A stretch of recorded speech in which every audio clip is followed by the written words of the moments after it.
Hello stenographers, welcome to speedy short hand.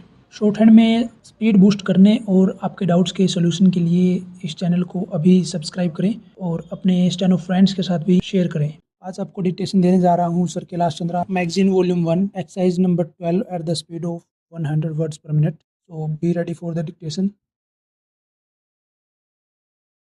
Start. I have no intention of giving a certificate about which my honorable friend Dr.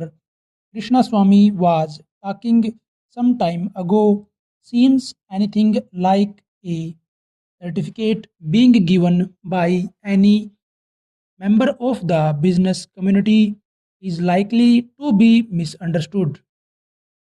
But the fact remains that impartial observers, both here and abroad, have testified to the soundness and stability of our finances, which have successfully withstood severe stresses and strains of the changing economic factors, both national and international, and for this the fullest possible credit is due to the wise handling of the situation by our present finance minister.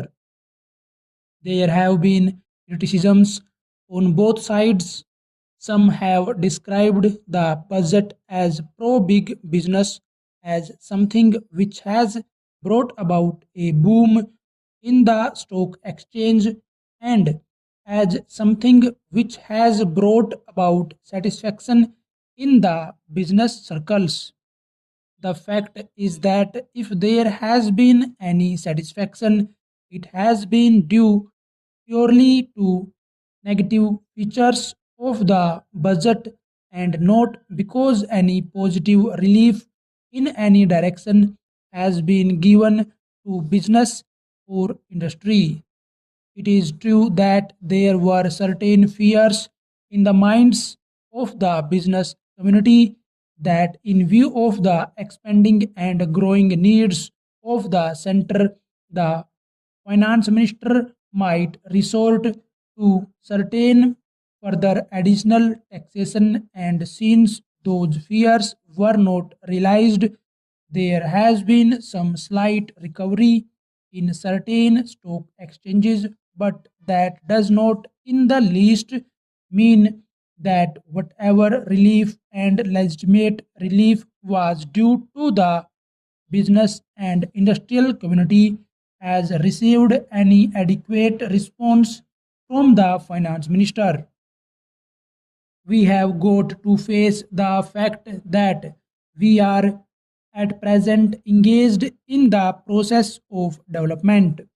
People who talk about UK and USA conveniently forget that these are the most highly industrialized countries in the world, and our taxation system, so long as we are engaged in expanding and building our economic, must be adjusted and linked with the requirements of the expanding economy, and should not be compared with the high taxation levels that may be prevalent in UK and USA.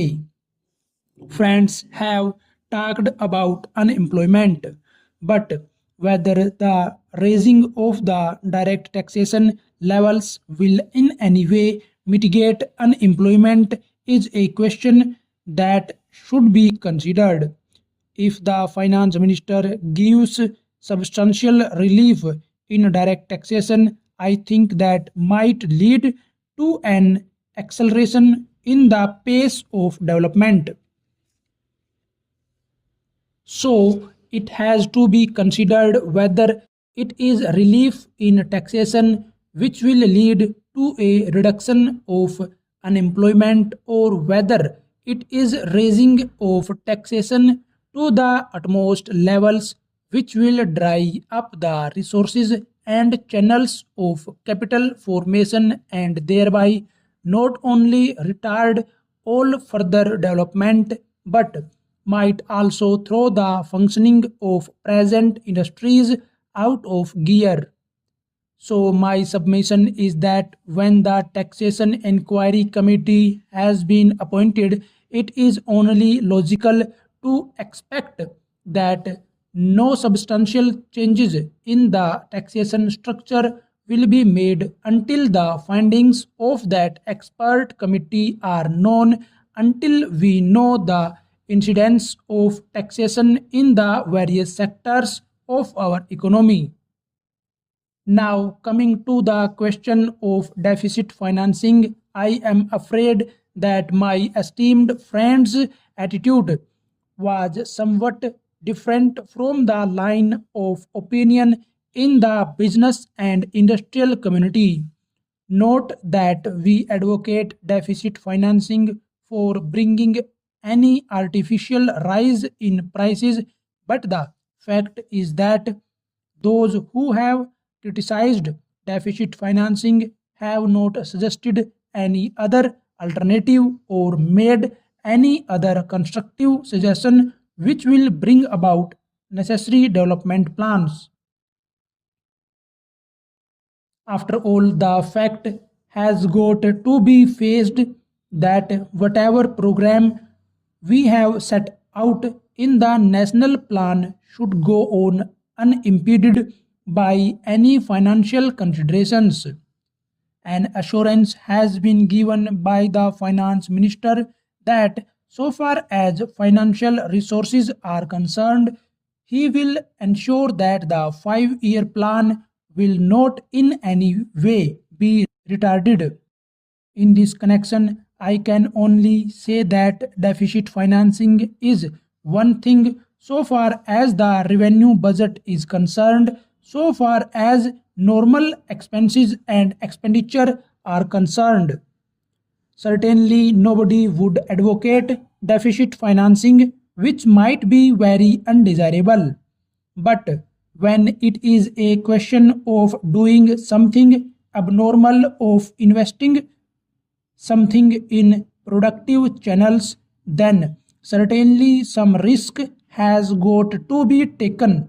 And I think the finance minister has been fully cautious in taking whatever measures he has so far. We know the measures that the government took for contracting money supply about the end of 1950 and certain other measures adopted which brought about a slump. Also, from time to time, the finance minister did not hesitate to mop up the surplus, which, as the records would show, has been about rupees 300 crores during the past 4 or 5 years. Full stop.